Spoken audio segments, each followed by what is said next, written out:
Welcome to the Manila Bulletin Daily Rundown, where we bring you the latest stories that matter to Filipinos straight from the heart of the Manila Bulletin newsroom. Here's the quick rundown of today's top stories. Friday, October 25th. Fujiwara effect. PAGASA explains possibility of Kristine's return. Severe tropical storm Kristine with international name Trami may be on track to return to Luzon after exiting the Philippine area of responsibility due to a potential interaction with an approaching tropical depression, which could trigger the Fujiwara effect. Philippine Atmospheric, Geophysical, and Astronomical Services Administration explained that the Fujiwara effect occurs when two cyclones, each with at least tropical storm strength, come within approximately 1,400 kilometers of each other and begin to influence one another's movement and intensity.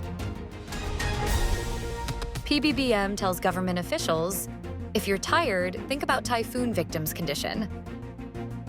President Ferdinand Bongbong Marcos has reminded government officials to always keep in mind that there are people still struggling in flooded areas due to Typhoon Kristine, telling them to respond to them as quickly as possible.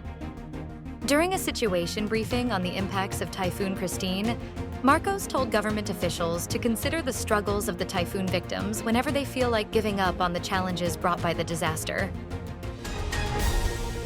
Senators keen on questioning government agencies over multi-billion-peso flood control projects.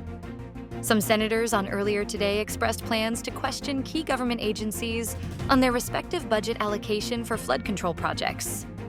Senate President Francis Chiz Escudero disclosed his plan while noting how several areas in the country are still submerged in water due to tropical storm Kristine's onslaught. Senator Joel Villanueva noted that Bicol region alone has a combined 61.42 billion pesos budget for flood control for 2023 and 2024. 31.9 billion pesos of the DPWH's budget is allocated for the flood control of the Bicol region.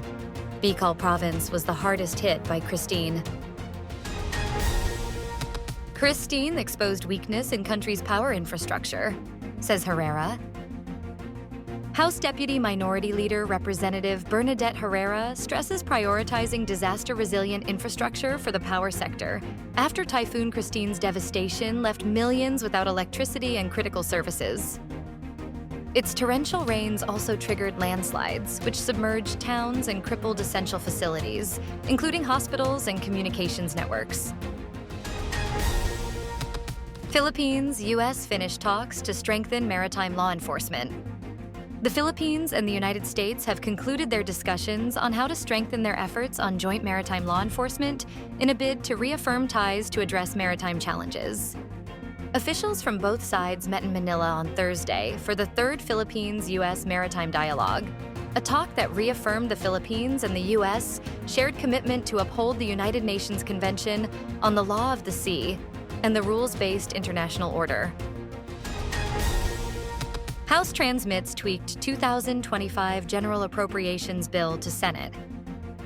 House Committee on Appropriations, Chairman Ako Bicol Party List, Representative Zaldi Co has confirmed the lower chamber's transmission of the 6.352 trillion pesos General Appropriations Bill to the Senate.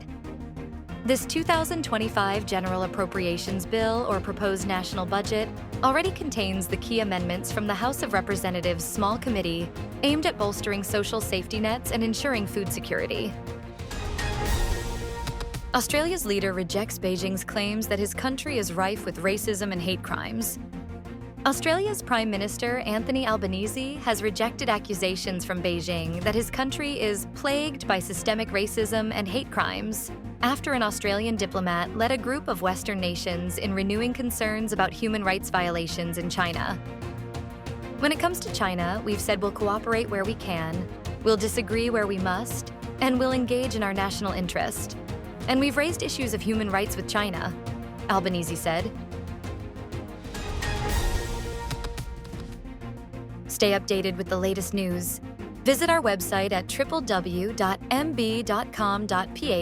or follow us on social media. Thanks for tuning in to the Manila Bulletin Daily Rundown.